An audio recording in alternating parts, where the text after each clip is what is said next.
Let's go, girls. Welcome to Talk Wealthy to Me. Okay, ready? Hey, ladies. Welcome back to Talk Wealthy to Me. Happy Thursday. And for those of you who get my Substack, you may remember reading about this, but we're going to talk today about what makes an investment an investment.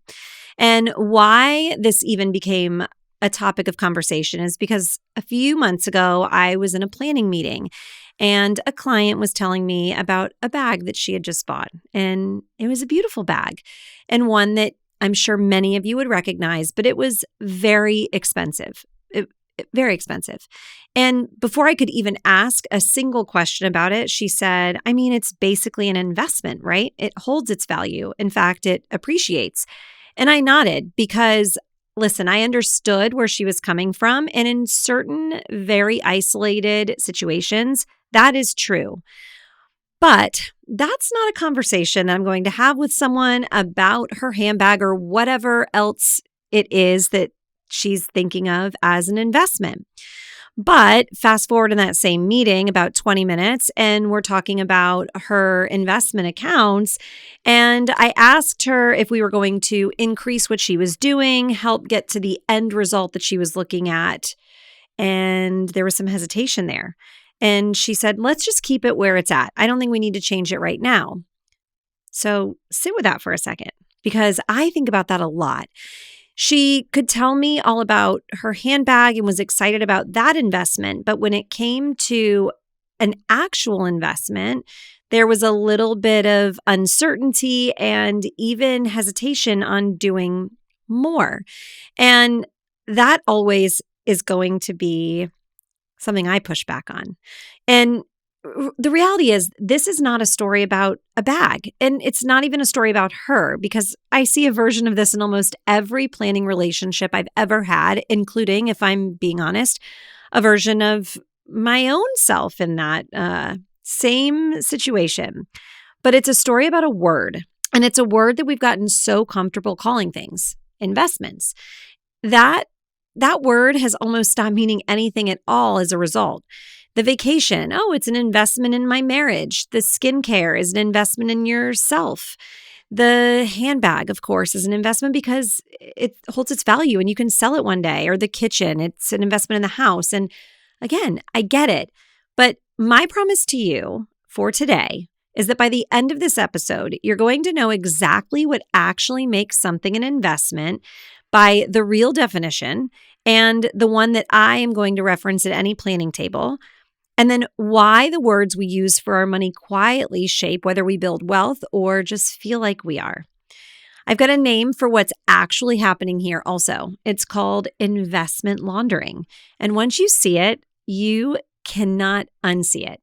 And here's what I mean about that term. Money laundering takes cash from somewhere questionable and runs it through something legitimate, so it comes out clean on the other side. And I chuckle because, that is not something good. Investment laundering does the same thing, but more emotionally. You take a purchase that you've already decided that you're making. You want it, and there's no shame in that.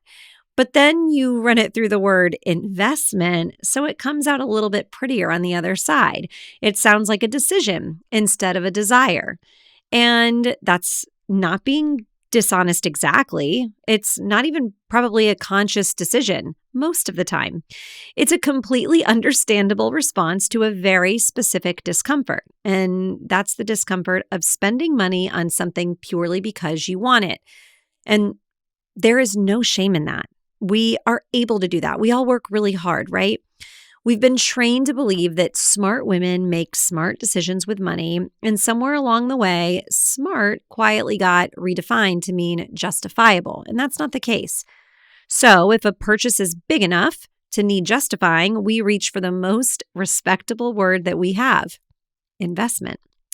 It's not an accident that retail has trained us into this exact language either, girls. Fashion houses call things investment pieces. Real estate agents call a condo you'll live in for 2 years a great investment. The wellness industry calls a facial an investment in self-care. Somebody somewhere along the way figured out that the word investment gets past a woman's judgment, and probably the guy's too, in a way that want never quite does.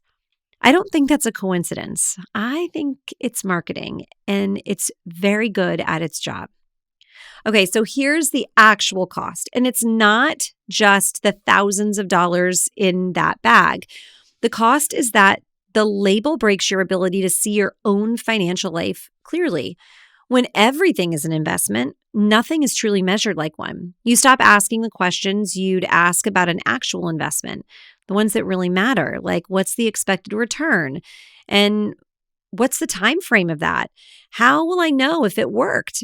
Because you've already answered the only question that mattered to you emotionally, which was, do I feel good about this? Does it give me butterflies and make me feel like I'm on drugs? And I think I've said this all before, but I'll never forget when I was making terrible money decisions myself. I was with my cousin Christina, and before I made a purchase that I had no business making because I had no money to pay the bill, I had no job, I was in college, and I had just bought a very expensive Louis Vuitton bag. I told her on our way to the car that this must be what it feels like to do drugs because I'm so happy I feel high. And when I said it, I knew how ridiculous it was, but it was honest. So I think that is what a lot of times we're chasing, is that feel good with a purchase mentality. And of course, there's a second cost, a quieter one. When you've mentally logged the bag, the remodel, the vacation, the facial as something that you're investing in, some part of you feels like you've already done the thing, like the box is checked. That feeling can quietly sit right on top of the account that isn't getting funded. You know, the one where the automatic percentages never get looked at again, or the amounts never get increased even though you're making more money than you were when you set those payments up to begin with. That's what happened with my client. If it wasn't that she couldn't afford both, she could. And there was no judgment from me on what she chose to spend her money on. I love when women feel empowered to buy things that they choose to buy. It's actually, though, one that felt like investing, so the other one stopped getting her attention. That's where she lost me. That's the real price of investment laundering. It's not guilt. It's just a quiet, invisible drift. So let's actually define the word the way I define it at the planning table and make sure that it's understood. An investment is money that you deploy specifically and only because you expect it to generate a return. Whether that return is income, appreciation, or both, it needs to be able to be reasonably measured. That's it. That's the whole definition of an investment. So it's easy enough for us to understand, embrace, and remember. Okay, now notice what isn't in there. Nothing about how it makes you feel is important in this moment. Nothing about whether it's meaningful, nothing about whether you deserve it. Once you actually hold purchases up to that definition, almost everything sorts itself cleanly into one of three buckets. I want you to start using these three words instead of reaching for investment every time. Spend, own, invest. You may have heard me say this before, but truly, wealth isn't based on income. Wealth is based on ownership, and we're going to come back to that. But first, let's talk about spend. Spend is the money that buys an experience or a feeling. It's gone the moment you've used it, and it was never supposed to come back. Just like I walked out of that mall with handbag in hand and cried before I got to the car because I knew it was a mistake. That feeling that I had chased, it was gone, and I never got it back. So think about things like the vacation, the dinner out, most of your closet. There is nothing wrong with spend money. It's the entire reason you're building wealth in the first place, right? You want to have a life, not just a balance sheet. And if you're working really hard and don't get to enjoy the fruits of that labor, it's really hard to keep going forward. It just becomes a really heavy lift and one that most people don't stick to. Own is money that buys something you keep. should hold value. It might even go up in value, but that was never the primary job you hired it to do. And don't forget, there's my favorite thing for you to remember. Every dollar should have a job. So think about the home you actually live in, the car you drive every day, the bag, a piece of art you love looking at. These are all assets and they're real, tangible assets. And a lot of them may be very valuable, but they're not investments just because they happen to be worth something that you find value in. Their job was always to be used, worn, loved, lived in, or looked at and admired. Invest is the third bucket, and it's the only one that's actually earning that label. Think, retirement accounts, brokerage accounts, index funds, a rental property that you bought with real numbers behind the decision. You calculated vacancy rates and cash flow and appreciation. Those things were actually modeled for you to get a cap rate to understand, is this a good decision? Equity in a business, maybe. Money whose only job is to make more money on a timeline with a way to check in to see if it's working. Here's where I want you to be really careful, because I don't want you to hear this as stop buying nice things. You will never hear that from me. That is not what I'm saying now, nor ever. Take the kitchen remodel. A client once told me that it was an investment into the home. Well, here's the honest, planner level truth. Most renovations don't return a dollar for dollar when you sell. The biggest shock is a pool. I mean, here in Florida, you guys, if you put in a pool, it really doesn't ever come back to you when you sell. Sure, it may make the house more attractive, but it's not adding on as much as it's costing you, which is wild. But I want you to really understand that. Just because you put a lot of money into a kitchen, it's going to help, but you're not going to make that money back. And that's not a controversial opinion. It's just how it tends to work.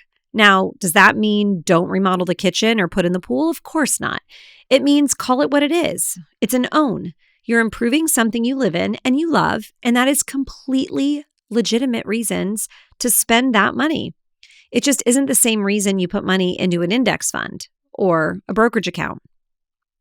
The problem was never the remodel. The problem is calling it an investment, because that label quietly excuses you from ever checking whether it actually performed like one. And I want to say this directly to whoever's listening and thinking, I don't have a portfolio full of investment properties, so this doesn't apply to me yet. This has nothing to do with how much money is involved. The habit of honestly sorting, spend, own, and invest matters exactly as much at $200 as it does at $200,000. If anything, building the habit now while the numbers are smaller is exactly how you become the kind of woman whose bigger decisions later are already made with much clearer eyes. So, how do you actually catch yourself mid-laundering in the moment, before you've already bought the handbag and told yourself it was an investment? Okay, so here's the tool. And really, it's just a 3-number test, and it takes about 10 seconds. Before you call something an investment, out loud or in your own head or to whoever you're with, you need to be able to answer 3 questions with an actual number. 1, what's the expected return? Not, does it hold value? An actual number, like a percentage, a dollar figure, something. 2, over what time frame does that happen? When do you expect that return to show up? Now, this is a perfect example with the handbag that, yes, some do certainly appreciate. But are you ever going to really sell it? For some people, no. They want to hold on to it forever, and that's okay, but that will change how you answer that question.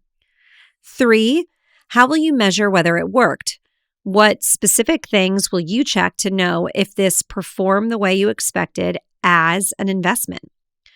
Let's run the bag through it. What's the expected return? It holds its value. That isn't a number. Over what time frame? There isn't one. I probably won't sell it. Maybe I'll give it to my daughter, or maybe I will, but I have no idea when that would happen. How will you measure it and figure out if it worked? There's no mechanism for that at all. So 0 out of 3.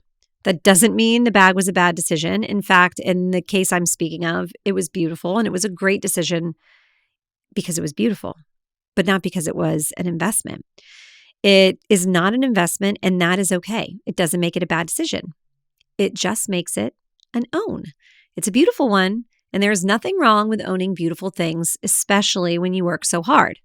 Now, run your investment contributions through the same test. Expected return? Well, based on a diversified portfolio over time, there's an actual modelable number that you can answer for yourself. Time frame? Well, it depends on the type of account. If it's a brokerage account or a retirement account, that will determine whether it's months, years, decades, whatever milestone along the way, but you can measure it. And then how do you measure it? Well, statements, quarterly, against a real benchmark. You obviously can check in every single day and look at your investments, although it's not always the best advice to do so, especially if you're an emotional investor. But when it comes to investments, we got a 3 out of 3. Now, that's an investment. And notice it's also the one that the client herself couldn't name any details about. And 10 minutes earlier, she was talking about every detail under the sun with the bag. The contrast is this whole episode. The purchase she could describe in perfect detail wasn't the investment, it was the own. The investment was the thing that she stopped looking at. Try this on your own last few investment purchases that you've made in between the next episode and today. Now, and it's not to shame yourself because I do not subscribe to that channel and you guys know that. But I just want you to see it clearly. Say the words out loud: expected return, time frame, measurement. If you can't fill in all 3, just relabel it. Spend or own. Both are completely fine words. They're just a little bit more honest. Here's the part nobody wants to hear at a dinner party, and it's also the most important thing I'll say in this whole episode. The thing that actually builds wealth are almost never exciting enough to talk about. Real investing tends to be quiet. It's the contribution that increases by 1% every year automatically or with every single extra, windfall of money that comes your way. It happens automatically on a date that you don't even think about. It's the diversified portfolio that does not make an interesting story. It's slow, consistent, and steady. It's equity in a business that usually is built slowly and might not photograph well in one year over the other. It's the boring, unglamorous compounding that nobody posts a picture of on Instagram. Meanwhile, the purchases we're most tempted to dress up as investments tend to be the ones that are visible. The bag that someone will notice, the remodel that your guests will see, the car in the driveway, the big vacation. And that's not a coincidence either. We reach for the investment label most when a purchase is tied to how we're seen, not to how our money actually works. It's really just identity protection dressed up as a wealth strategy. And here is the liberating part. If you let it be, you don't need every purchase to be a smart one in order to be a smart woman. You're allowed to buy the bag or the shoes because you love it. You're allowed to remodel the kitchen because you want to feel good making dinner in it or have your guests feel the love and attention to detail that went into the remodel. None of that requires the word investment to be a legitimate reason to spend your own money. The label was never protecting you from judgment. It was just quietly costing you clarity. A few weeks after that meeting, my client called me, not about the bag. She'd gone in and actually looked at her accounts and for the first time in years, wanted to talk about what she could do to increase it. Then she said something I've thought about since. She said, I bought the bag because I wanted it. That's allowed to just be true. That's the whole episode, really. Not stop buying nice things, just stop needing them to be something they're not in order to feel entitled to want them. No one is checking in on what you're titling something or why you're buying it. And if they are, tell them to stop. Sort your money honestly. Spend where you want to spend, own what you want to own, and invest, but really invest in the boring, quiet, unglamorous things that are actually doing the work while no one is watching and while you're even sleeping. This week, pick your last 3 investments, run them through the 3 numbers, see what you find. You might be surprised by how much of your financial life has been beautifully, understandably, honestly mislabeled. and how much clearer things get the moment you call it what it actually is. If you have any big moments of clarity, share them, tag me on Instagram, share them in the DMs or show notes, because I guarantee you somebody else is having the same moment of clarity, and it feels good to know that you're not stranded alone on an island. Until next time, keep doing the good work. Share this episode with anybody that you think could benefit from it. Let's continue to change the way women think and feel about money together by having the conversations that might feel unglamorous and don't get posted to Instagram, but they're the ones that move the needle. Until then, I'll see you later.